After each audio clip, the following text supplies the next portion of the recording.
నేను సూటిగా చెప్పదలుచుకున్న ఈ వేదిక మీద నుంచి రెండు రాష్ట్రాల మధ్యలో మంచి వాతావరణం ఉండాలని ఇప్పటి వరకు నేను సాధించిన విజయాన్ని కూడా నేను చెప్పుకోలేదు అధ్యక్ష. సూటిగా చంద్రబాబు నాయుడు గారికి విజ్ఞప్తి చేసిన నేను, రాయలసీమ లిఫ్ట్ ఇరిగేషన్ మీరు ఆపితే మేము ఏదైనా విషయాల మీద చర్చకు వస్తాము, లేకపోతే మీతో చర్చించడానికి అవకాశం లేదు. మొట్టమొదట 3 TMCల పర్ డే అక్రమంగా నిర్మిస్తున్న రాయలసీమ లిఫ్ట్ ఇరిగేషన్ పనులను మీరు ఆపండి అని మేము వారిని క్లోజ్డ్ రూమ్ లో అడిగితే మా మీద గౌరవంతో రాయలసీమ లిఫ్ట్ ఇరిగేషన్ ఆపేషన్ అధ్యక్ష. మీరు ఈ రోజు నిజ నిర్ధారణ కమిటీని సభ నుంచి పంపించండి. కూనంనేని సాంబశివరావు గారిని, అక్బరుద్దీన్ ఓవైసీ గారిని, బీజేపీ మహేశ్వర్ రెడ్డిని ఎవరిని కమిటీ వేస్తారో, ఇంక్లూడింగ్ బీఆర్ఎస్ మాజీ సాగునీటి పారుదల శాఖ మంత్రులు ఇద్దరున్నారు, చంద్రశేఖరరావు, హరీష్ రావు.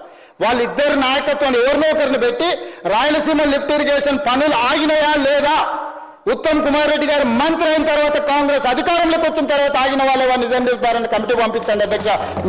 మీరు ఆదేశాలు ఇవ్వండి అధ్యక్ష. ఈ సభ నుంచి మేము అక్కడ రాయలసీమ లిఫ్ట్ను 3 TMCల పర్ డే దోపిడీని ఆపిచ్చి చర్చల పేరు మీద ఈరోజు పాలమూరు రంగారెడ్డి ఎత్తిపోతలకు అనుకూలంగా నిర్ణయాలు వచ్చి ఉమ్మడి రాష్ట్రంలో మా ప్రాజెక్టులకు మీరు ఎలాంటి అభ్యంతరాలు పెట్టకండి, మా కడుపు కొట్టకండి అని వాళ్ళ మీద ఒత్తిడి తీసుకొచ్చి ఈరోజు ఒక కొలికి పట్టుకొచ్చినాం అధ్యక్ష.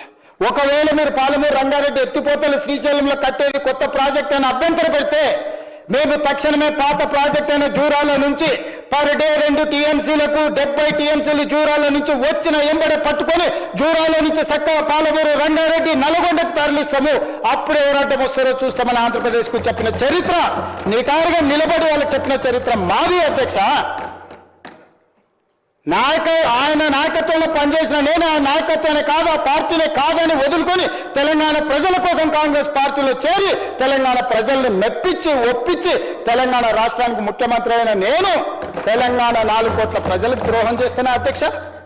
ఆనాడు వారి నాయకత్వంలో ఉన్నప్పుడు తెలంగాణ బిల్లు వస్తే ఇదే బట్టి విక్రమార్క గారు ఆ కుర్చీలో కూర్చున్నప్పుడు 54 నిమిషాలు చంద్రబాబు నాయుడు గారు అక్కడ కూర్చుంటా 3వ బెంచ్లో నించున్న నేను తెలంగాణ కోసం ఏం మాట్లాడినో సజీవ సాక్షి ఈ చట్టసభలలో రికార్డులను ఒకసారి తిరిగేయండి అధ్యక్ష.